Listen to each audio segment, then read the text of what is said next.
Watch out, Bitcoin is dropping from over $1,000 to $1,000 in just a few hours. We're seeing a real flash crash. You could almost call it an inverted God candle. And now there are a lot of voices saying that we're witnessing market manipulation. We had such a nice start, broke through the $1,000 mark, but now we're seeing a massive pullback that has quickly started to ease up. And many voices are now speaking up, saying that we're seeing market manipulation here. We had such a great start, broke through the $1,000 mark, but now we're seeing a massive pullback that has quickly started to ease up. And we're already back on track here. So it really was just a flash crash, a sudden crash phenomenon. And we're already back on track here. So it really was just a flash crash, a sudden crash phenomenon. We're going to take a look at what's behind this to see if there's really manipulation at play. So it was really just a flash crash, a lightning-like crash phenomenon. We're going to take a look at what's really going on here to see if there's actual manipulation behind it. In addition, there is now a massive criticism from one of the most relevant economists in Germany, or should I say from the amateur clown economist Marcel Fratzscher. We're going to take a look at what's behind this criticism and why he's warning against Bitcoin now. And then we have some very strong words from Michael Saylor, who explains why he's buying Bitcoin at the top and why it's not too late to get into Bitcoin now.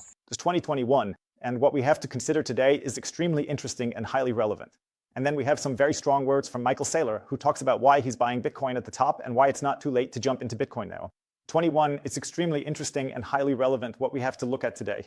First, let's actually take a look at the flash crash, which has already recovered quite well. I mean, you're going to see pullbacks like this again and again, even if they're 20 or 30% drops.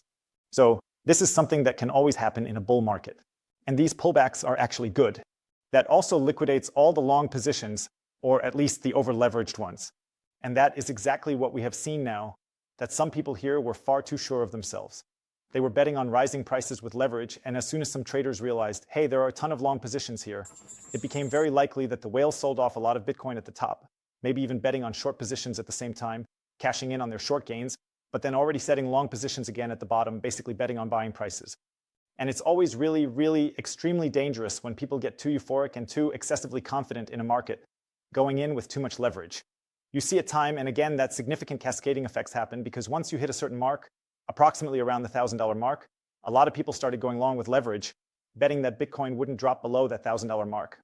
Then some whales probably sold off substantially big amounts, strategically knowing full well that they could liquidate those long positions.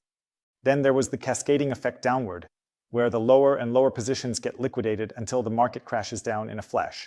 So it crashed down to the $1,000 mark, and it even dropped from $1,000 to around $800 in just 5 minutes. But then it quickly corrected itself, and the smart folks down there secured their long positions again. They might have even profited from short positions as Bitcoin's price fell, allowing them to buy back in at a lower price. They basically created a cascading effect to fill their bags even more.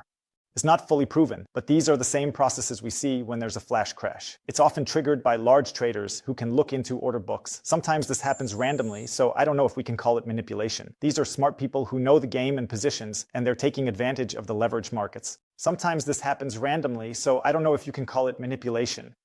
You could also say that these are simply smart people who understand the game and know how the long and short positions work and, let's say, exploit the leverage markets. But I'd say it's a matter of definition whether this is manipulation or not. It doesn't really matter because stuff like this always happens in the short term. We're always going to see these long and short liquidation effects from time to time. In the short term, this may be somewhat frightening, including the volatility, but this is reflected in the weekends, which is good because then the market has more foundation again. Pullbacks like this aren't really a bad thing. In fact, they're essential and healthy. So there's no need to panic, and like I said, we're already gaining some good traction again. And then we also have a big warning from the amateur clown economist Marcel Fratzscher, who basically always gets all his predictions wrong. I was even asked before, hey Mark, when are you getting out? When are you selling your Bitcoin? I actually don't have any Bitcoin because I lost almost everything in a boating accident, but the few Bitcoins I have left. I was asked, when are you going to sell your Bitcoin? I simply said, I'll sell my Bitcoins as soon as Marcel Fratzscher goes all in on Bitcoin, because whatever Marcel Fratzscher does, it always ends up being the exact opposite. And now he's throwing out some massive criticism. He's probably just really jealous, or I don't know what it is. He totally missed the boat and sees his fiat money system, which he's trying so hard to defend, sinking. It's like he's sitting on the Titanic, shooting at the sinking ship with paintballs or paper balls or something against Bitcoin. But Bitcoin can't be taken down. It won't be brought down by Marcel Fratzscher either. And there was actually a report in the Financial Times, a magazine that covers Bitcoin, where they basically apologized to all the hodlers, saying, hey, sorry for being so negative about Bitcoin all these years. We've checked it out, and maybe Bitcoin isn't so bad after all. And then Marcel Fratzscher reacted, saying, hey, Financial Times, you can't just apologize to the Bitcoin folks like that. And he writes the following on Twitter, and what he says is really something. He claims that Bitcoin is a negative zero-sum game that operates on a protocol that's very clever and hypothetically useful as a unit of account. But as a traditional medium of exchange, it's chronically inefficient and compromised as a store of value. So here we have the enormous front page from Marcel Fratzscher, indeed one of the, let's say, worst economists in Germany, and he dares to criticize Bitcoin, saying it's, in fact, failed as a medium of exchange. I mean, I've never seen Bitcoin transactions not work or anything like that. Sure, there's not a lot of acceptance yet. Okay, I'll give him that, but Bitcoin is mainly a store of value right now.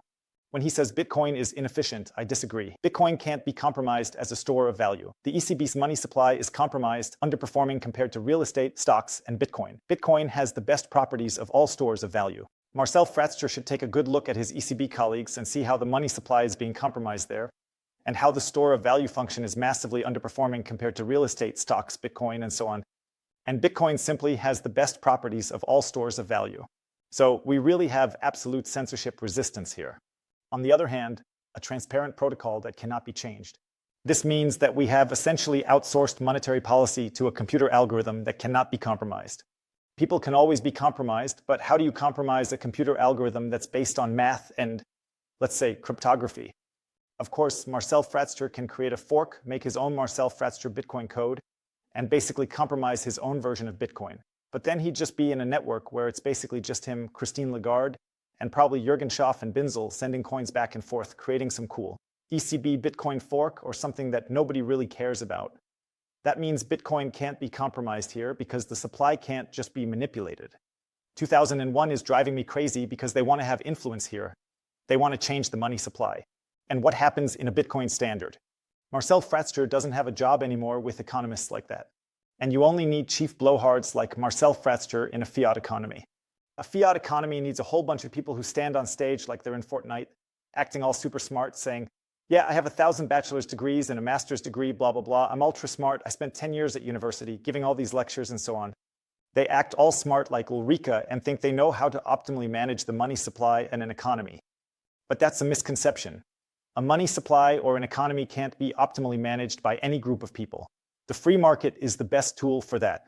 And what's even better is that we have a transparent monetary system where no central banker, no economist, or anything else can interfere.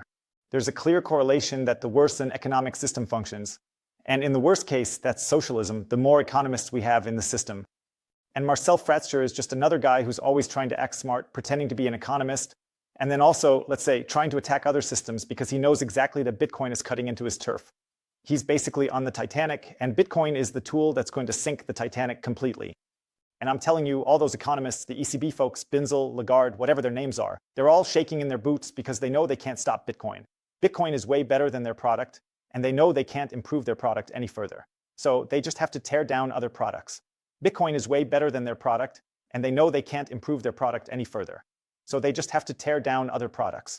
Just the same as if I simply said, hey, Roman, the blog trainer, Nico, Jilch, Sunny Decree, they're all idiots. They all have no idea what they're doing. If I focus on that and spend the whole day bad-mouthing other people, that's not a good tactic. It's much better to say, hey, these are cool people. Subscribe to their channels. But I also have a cool channel. I provide value to people too. I have a unique selling point. I've carved out a niche for myself, and that's why you subscribe to the channel. That's why you're watching here, because you can apparently take something away from it. And I am also happy that you are so diligently subscribed here. Feel free to leave a subscription here. It really helps the channel gain traction, especially during this important bull run, in these crucial times when there's so much resistance. We really need to stick together. So definitely smash that like button. Smash that like button for Nico, Roman, and all the other YouTube channels. And especially hit that subscribe button.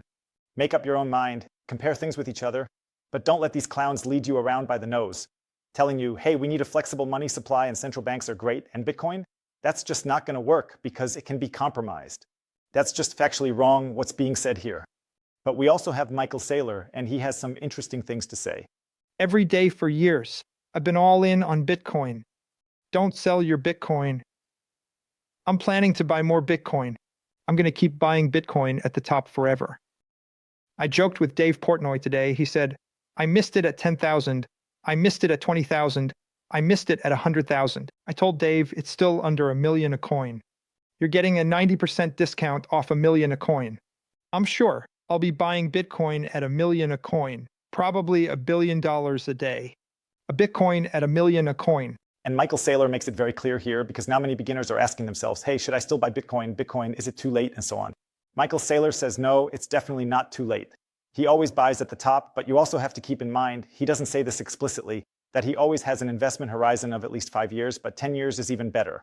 The optimal investment horizon is basically forever, because Michael Saylor says he wants to take his Bitcoin with him to the grave, and when the Bitcoin goes with him to the grave, i.e. when the Bitcoin is lost, the purchasing power is redistributed across the network. Michael Saylor, Bitcoin long-term beats dollar. So if you have a long-term horizon, 5 years, 10 years, 20 years, then you can buy at the top without any worries. There's no problem with that because Bitcoin is going to easily outperform the dollar over the next 20 to 30 years. Michael Saylor sees Bitcoin long-term at 13 million and in a bull case at 45 million. So there's definitely still a huge upside here. Bitcoin is just getting started, and I'm also firmly convinced that the time it took for Bitcoin to go from $0 to where it is now was longer than the time it will take to reach $1 million. So the next dollars we're going to see going up could probably happen in just a few years. And in 15 years, we basically took that time to go from $0 to $1 million. And that's really, really exciting. So the next dollars we're going to see going up could probably happen in just a few years. And it took us about 15 years to go from 0 to where we are now. And that's really, really exciting. If you want to buy Bitcoin, I'll put a link down below to 21 Bitcoin, the easiest way to buy Bitcoin in Europe. It's really simple, especially if you're a beginner. You can easily buy Bitcoin. Really a super secure platform. I use them myself every day, so I highly recommend them. Or not every day, but now and then when I buy something or whatever, but I always end up losing it again in a boating accident. Then feel free to check out our shop. We've got some really cool Flower of Life Bitcoin t-shirts, plus other merch, hardware wallets, and so on. Just check out the link below on YouTube. You'll find some really interesting articles there. We'll see you. Let me know what you think about this massive news. Until then, peace out.